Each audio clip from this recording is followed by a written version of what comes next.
G'day, everyone. It's Bruce from the Joinery Coach, coming to you live from Trentham in Victoria. My wife is at a photography retreat. She's printing some pretty cool stuff, and I'm in the Airbnb doing some work. And I thought I would do a live YouTube video, just a real quick one, because there's a couple of conversations that have come up recently, and I thought this might be of value to you guys. So, as you know, we run a business coaching business called the Joinery Coach, and we help businesses that make kitchen cabinets, joinery, furniture, staircases, windows, doors, anything to do with wood. And we do a really good job of this, and I'm really proud of the results we get. We've been doing this for a long time. You know, I'm pushing 25 years of doing this with people. So been around for a while. And of course, with any business, you've got some clients that do exceptionally well, and you've got some clients that struggle a little bit.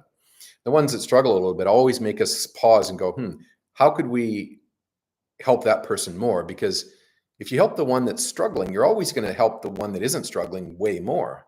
If you're only ever focusing on the ones that are doing exceptionally well, you know, you're probably missing an opportunity here. So conversation that comes up, and I consider us really, really fortunate, although fortunate may not be the right word, because the reason that this is the case is because I've got a team of amazing coaches that do amazing work. But I feel, let's say, fortunate because we rarely have someone have this conversation with us, but it comes up occasionally, maybe once or twice every 2 years, where someone will join our coaching membership, join 40 or 50 other businesses just like theirs doing amazing work, and not move forward, not actually get benefits in their business. Happens occasionally. And I think any business coach that tells you that it never happens with them is probably lying to you. And when it happens, what I do is I go, okay, well, that's really interesting, because we'll sometimes hear someone say, I don't think I'm getting value from this. That word value is a really interesting word. And when we talk about it in the manufacturing context, we often ask everybody to define what they think the word value actually is. So right now, if you're listening to this, get a piece of paper and a pencil and write down how you define the word value, what you actually think the definition of the word value is. I'll pause for a second, write down the word value, or think about it in your head, because most people really struggle to actually figure out what that word actually means. So if you're in a coaching program where you were looking for help to grow your business and solve problems in your business, those problems might be not enough profit. You can't find good people. You're making too many mistakes. Your hours are blowing out on jobs. There's multiple reasons why you would reach out to a business coach. And when we start working with someone, those are the reasons why someone pays us to start working with them. Yet, we might be a month or two in, and occasionally, very occasionally, someone says, I don't think I'm getting value from this. And so the definition of the word value, here's how we define it when we're talking about manufacturing. This is a lean manufacturing slant. Value is defined as anything that somebody would pay you money for. So a value-added task would be something like cutting board or assembling cabinets. That's a value-added task. Non-value-added task is walking around carrying the board, or anything that doesn't transform raw material into something more or closer to the finished product physically. And in the terms of making product, value-added tasks are only about 10% of what you do. So we often think about value as something that you're given, right? Like if you go to a store and you buy something, you buy a coffee cup, or you buy a phone, and you assess that item, that inanimate object. You assess it based on, is it valuable or is it not valuable, based on how it performed and what did you expect. So you bought a coffee cup and, hey, this thing is great. I love the handle and it pours great. I'll put high value on this inanimate object. So the problem when you're working with a business coach or somebody that is helping you implement better results in your business, we still have that same definition attached in our brain of value. Like, what is this coach going to give me? Only some people, fortunately, like I say, this only happens rarely, but when it does, I think it's primarily because that person is still not understanding what value actually is, or they're actually looking for the coach to give them something that will magically solve a problem somehow. And I'm not saying this is bad people. I'm just saying it tends to be a conditioning effect from other things, right? You buy something and it has value. You pay somebody to do something for you, like you want your lawn to be mowed. Okay, if they did a great job, they did it, and you're going to assess value based on what they did. So there's all kinds of explanations around this as to how we're kind of preconditioned in our minds around this. But when we're talking about improving your business, the coach is not there to do something for you. The coach is there to do things with you. And particularly in our program, everything we do is with the client. And if the client isn't doing it, think about it like this. If you go to a gym, you join a gym and you're expecting to get fit and lose a little bit of weight, there's a fantastic trainer that you could work with. There's some fantastic equipment.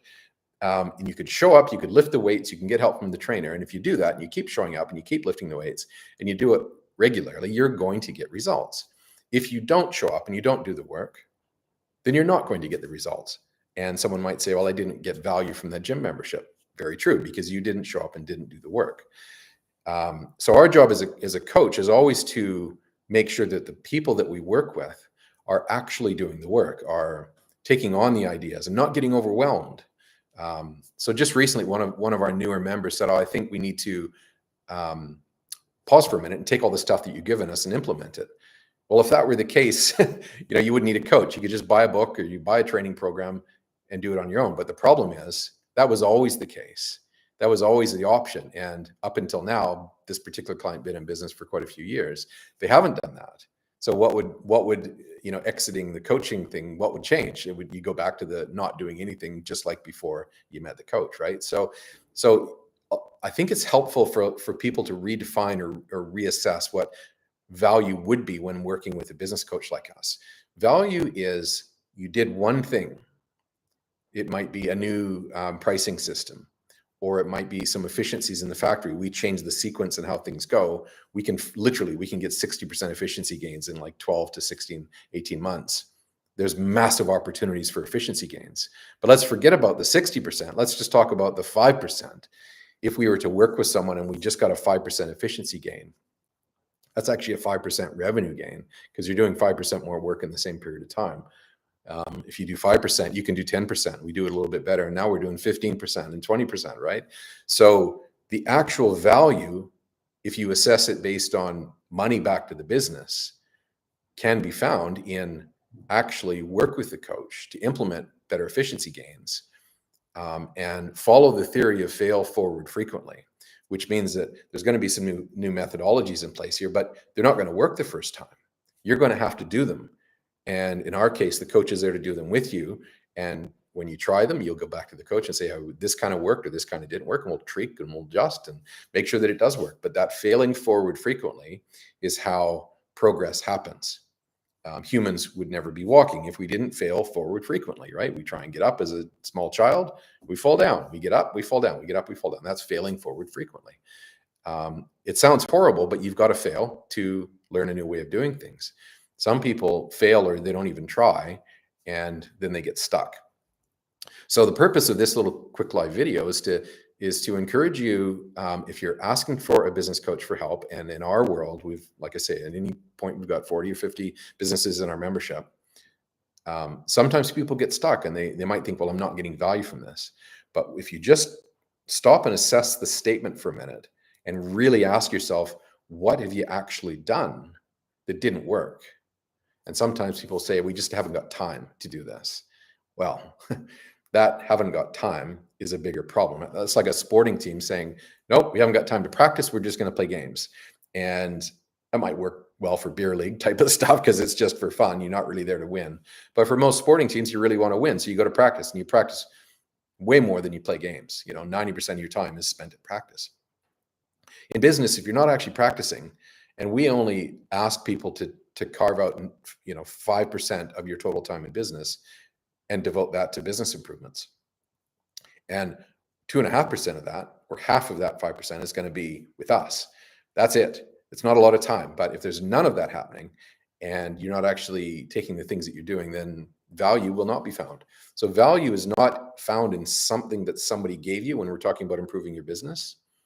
It's something that you and your team took from, in our case, what we gave you or what we did with you, what you took and what you did with that in your business to create a better outcome in business. And value in many cases with our clients can be found in the hundreds of thousands of dollars of extra revenue or profit, or more jobs coming in, or less defects. It's literally, once we start momentum going here, if value is defined based on money, what is coming into the business, in our world, in anywhere from the 2 to 4 month mark, we pay back the cost of our entire program for a year or two in that period of time, because the benefit of the business is so massive that the financial return is it's made the cost of our service completely irrelevant.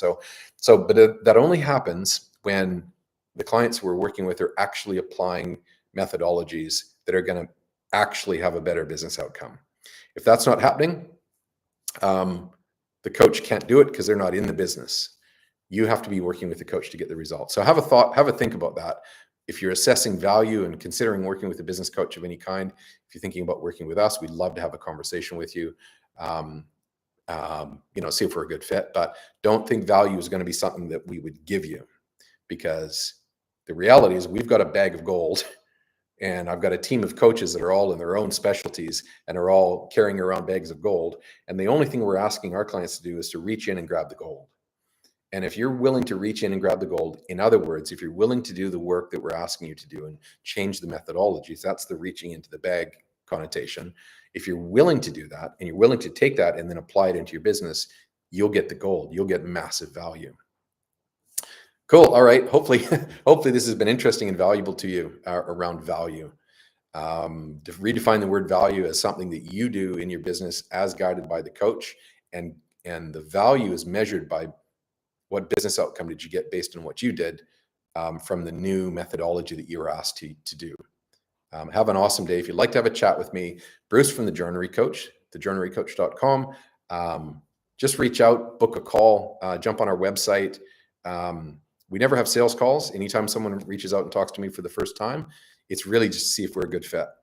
Sometimes in the first 15-minute chat, we can actually solve a ton of problems, and that might be all you need. But never be afraid to reach out and book a call with me, because I'm not going to try and sell you anything. I'm going to try and solve some problems that you've got. And the first thing is, if we're a good fit, then we might talk about that. We might not, but there's no sales calls. Have a great day, and hopefully we'll chat with you soon. Cheers.